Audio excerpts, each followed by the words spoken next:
déjà en prison, laisse la justice faire. Ne fais pas de bêtises. C'est lui. Je le vois. Laisse-le passer, mec. Reste en ligne si tu veux entendre le coup de feu que je vais tirer sur ce fils de peu... Gary ? Gary? Joe de Plouchy était un garçon de 11 ans qui a été enlevé par son instructeur de karaté. Il est resté avec lui 2 semaines, jusqu'à ce que la police les retrouve. Après le sauvetage, tout semblait aller bien, tout était normal. Mais l'examen médico-légal a révélé des choses que le garçon n'a pas pu dire. Et, à cause de cela, le père du garçon a fini par perdre le contrôle devant les caméras de la télévision nationale. Il a fini par prendre une mesure de vengeance impensable. Je suis Fabio Carvalho. Si tu es nouveau sur la chaîne, abonne-toi dès maintenant. Active la cloche pour recevoir une notification à chaque fois qu'une nouvelle vidéo est publiée. Alors, passons à l'affaire d'aujourd'hui.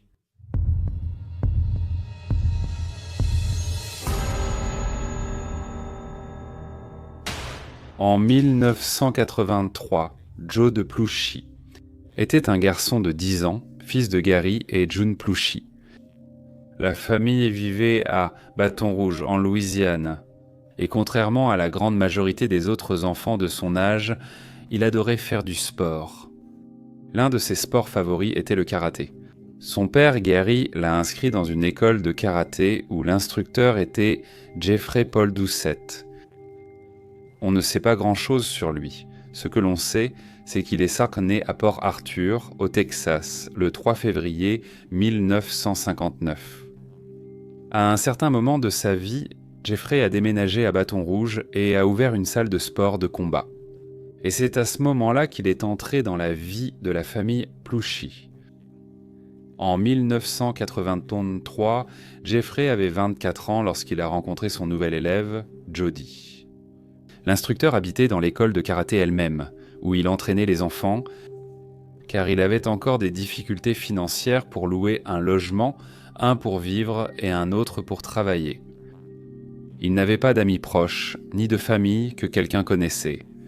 Mais il était aimé de tous les élèves et parvenait à gagner la confiance non seulement d'eux, mais aussi des parents. Les familles lui faisaient tellement confiance que Jeffrey emmenait les élèves faire du patin à glace, aller au cinéma et même à des compétitions hors de l'État. Apparemment, un professeur spécial pour tous les élèves. Jody était un garçon très timide et pour sa famille, le professeur était la compagnie parfaite pour le garçon. À une certaine occasion, Jeffrey a été invité chez les Plouchy pour un dîner en famille. Malheureusement, quelque temps plus tard, alors que Jody allait avoir 11 ans, Jeffrey a commencé à révéler au garçon son côté sombre que personne n'aurait jamais pu imaginer. L'instructeur a commencé à abuser du garçon pendant tout le reste de l'année 83. Selon les rapports de police, les abus avaient eu lieu presque quotidiennement. Que ce soit par timidité, par peur ou à cause des menaces reçues, Jody n'a raconté à personne ce qui se passait lorsqu'il se retrouvait seul avec l'instructeur.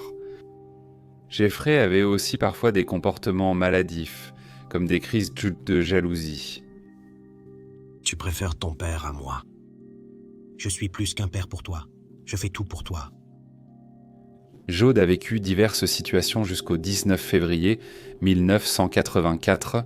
Jeffrey, qui à l'époque était sur le point d'être convoqué à témoigner pour avoir émis une quantité significative de chèques sans provision, et en plus de cela, il était sur le point de perdre la salle de sport.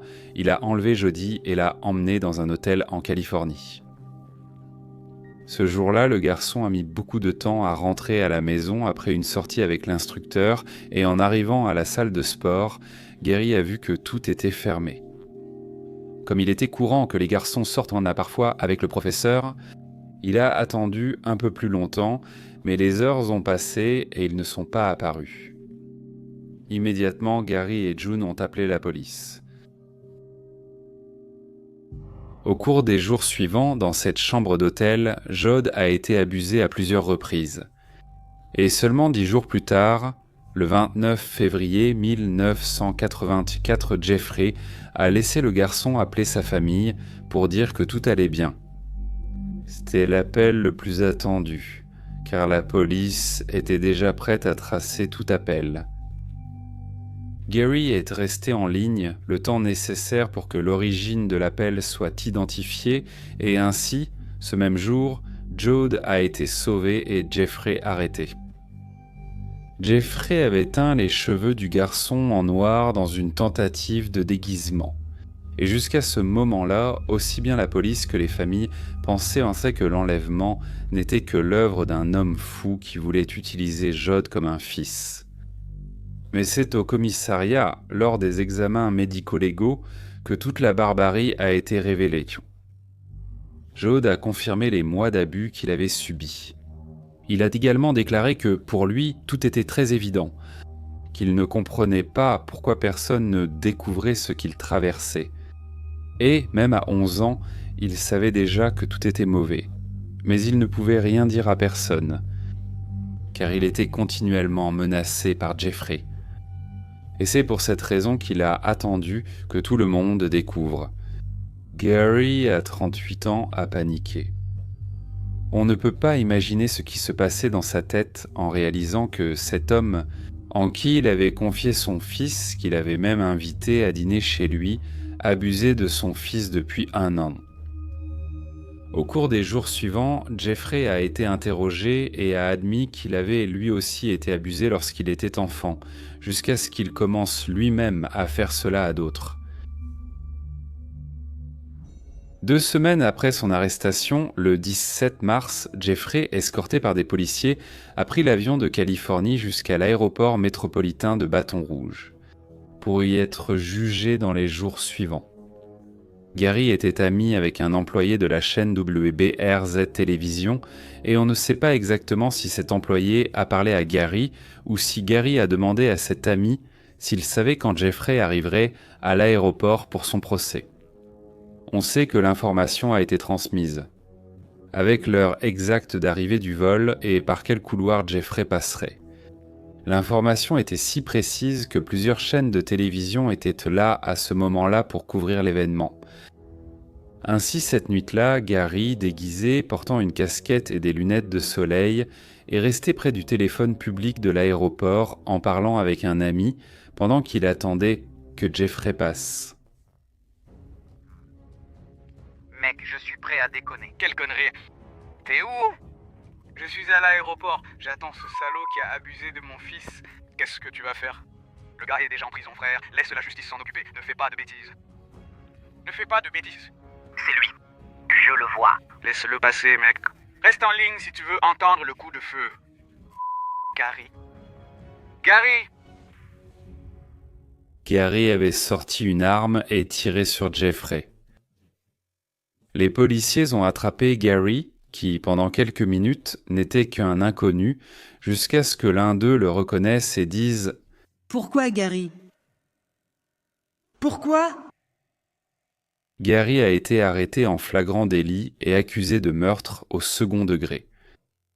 Jeffrey a été transporté à l'hôpital, mais il n'a pas survécu à ses blessures et il est décédé le lendemain matin. Pendant sa détention, Gary a été examiné par des professionnels de la santé mentale et ça a été conclu qu'il avait subi une dépression nerveuse après avoir découvert que son fils avait été victime de violences physiques. Il insistait en disant qu'une voix dans sa tête lui disait qu'il devait tuer Jeffrey, car si lui ne le faisait pas, l'instructeur recommencerait à commettre le même crime contre son fils. Après le procès, Gary a été condamné à 7 ans de prison ferme, plus 5 ans de liberté conditionnelle, en plus de 300 heures de travaux d'intérêt général. Dans plusieurs interviews que Gary a données, il disait toujours qu'il ne regrettait pas ce qu'il avait fait et que, s'il pouvait revenir en arrière, il referait tout exactement pareil. En 2011, Gary a eu un accident vasculaire cérébral et après le deuxième, le 23 octobre 2014, à l'âge de 68 ans, il est décédé. Jode, aujourd'hui adulte, était très fâché contre son père à l'époque. Il a dit qu'il ne voulait pas que Jeffrey meure, que le simple fait qu'il soit en prison était déjà suffisant pour lui. Mais avec le temps, il a réussi à rétablir sa relation avec son père. Et aussi bien son père que sa mère l'ont beaucoup aidé dans la phase de récupération psychologique qui s'est également prolongée à l'âge adulte. Joad n'avait pas l'habitude de parler de l'affaire de manière aussi ouverte, jusqu'à ce qu'en 2019, à 45 ans, il a publié un livre intitulé « Pourquoi Gary ? Pourquoi ?» Il fait un récit détaillé des événements qui se sont produits, donne des conseils aux parents et les encourage à s'impliquer davantage auprès de leurs enfants, à être prudents avec les adultes, y compris les membres de la famille ou les amis proches qui portent une attention particulière à l'enfant. Dans son livre, il dit, je cite, « Si quelqu'un veut passer plus de temps avec votre enfant que vous, c'est un signal d'alarme. Fin de citation. Joad a encore la chemise que son père portait le jour où il a ôté la vie à Jeffrey. Il a dit que son père est devenu connu pour ce geste qu'il a fait, mais qu'il veut que les gens sachent que Gary était un homme bien. Ce n'était pas un meurtrier. C'était un ami, un excellent père, qui a été révolté d'apprendre que son fils était tombé entre les mains d'un abuseur et, uniquement pour cette raison, il a décidé, de manière erronée, de faire justice lui-même.